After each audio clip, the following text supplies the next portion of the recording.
Terima kasih Anda masih bersama kami pemirsa. Pak Freddy tadi disebutkan bahwa yang menjadi catatan adalah mindset, bahwa harus memiliki mindset outlook ya, keluar. Sepertinya itu sudah terjadi terhadap tenaga kerja kita, Pak. Buktinya banyak tenaga profesional yang justru berkeliaran ke negara-negara lain mencari upah yang lebih baik gitu. Bagaimana bisa bersaing dalam negeri kalau tenaga profesional terbaiknya justru keluar? Enggak juga kan, sekarang sebagaimana dikatakan tadi, pasar ini mengarah kepada yang kita sebut dengan single market tadi. Sehingga sebenarnya aspek regionalisasi, aspek negara mana kita ini bukan isu lagi.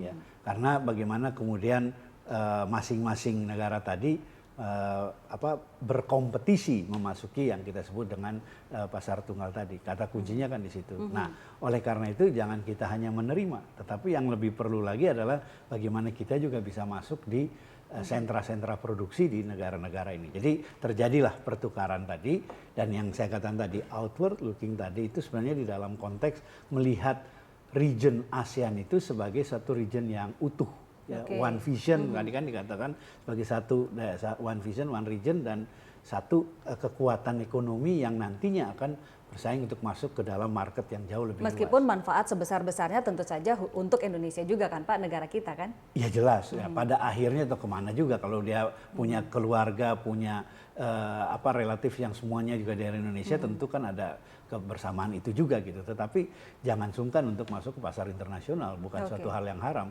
Jangan semua kita hanya mau untuk kepentingan sendiri, karena ciri daripada tadi modern dengan keterbukaan tadi adalah kemudian internasionalisasi menjadi satu isu yang sangat penting dan strategis. Oke, ini catatan-catatan tersendiri dari Pak Freddy. Kalau dari Pak Agus ada yang ingin ditambahkan Pak untuk sektor UKM, kira-kira apa saja yang masih menjadi catatan?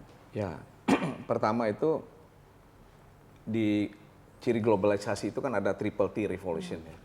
Transportation, telecommunication, travel and tourism. Nah, di dalam transportasi, sistem transportasi kita memang masih perlu dibenahin.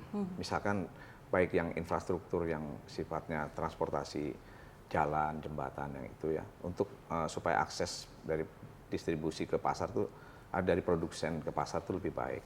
Nah, just in time itu sekarang memang lemah kita. Kalau kita taruh barang di gudang bisa beberapa hari, bisa busuk ya, bisa lusuh. Nah, ini kita harus benahin di situ ya, supaya barang-barang kita ini cepat bisa keluar dari gudang. Gitu. Tapi pasti ada produk UKM kita juga yang sudah siap bersaing di kancah regional, tentu. Bahkan mungkin merajai, Pak. Ya. Apa, Pak? Nah, produk-produk yang kita ini yang terutama adalah fashion and accessories, ya. Kemudian yang paling baik juga adalah kerajinan, industri kerajinan. Nah, cuman kita ada kelemahan satu, misalkan di dalam packaging. Ya. Kemudian yang kedua, di dalam triple T revolution, telecommunication.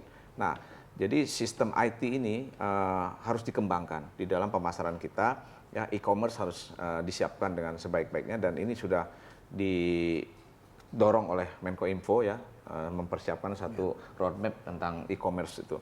Nah, kemudian juga travel and tourism. Travel and tourism ini penting. Sekarang Kementerian Pariwisata itu sudah benar-benar all out ya, mempromosikan wisata kita. Karena itu nanti akan menjadi daya saing kita dalam menghadapi masyarakat ekonomi ASEAN maupun global.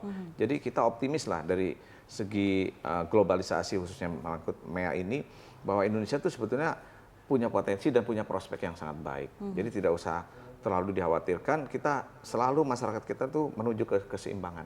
Ya, selalu bisa mengatasi. Satu hal yang menjadi catatan kami ya Pak ya, salah satu tantangan di sektor UKM adalah standar produk. Nah itu betul. Iya, ada yang ingin disampaikan. Ya, saya juga ingin menyampaikan supaya daya saing kita kuat, standarisasi dan sertifikasi itu sangat penting. Artinya, apakah kita perlu mewajibkan SNI? Nah, tentunya begini, ada yang memang tanpa SNI pun dia laku produk itu ya, karena memang masyarakat sudah punya langganannya sendiri gitu. Nah, tetapi dalam konteks perdagangan internasional, standarisasi dan sertifikasi itu penting. Makanya kami bekerja sama dengan Kementerian Kumham ya, itu melakukan sertifikasi untuk hak cipta. Ya, dengan BPOM juga kami bekerja sama untuk menstandarisasi makanan-makanan yang memang harus hygienis gitu ya, jadi layak dimakan.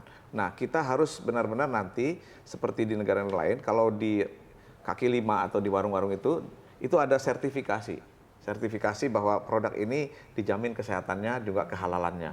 Nah, ini penting. Jadi terima kasih itu. itu gagasan untuk sertifikasi ini dan standarisasi ini sebetulnya untuk daya saing.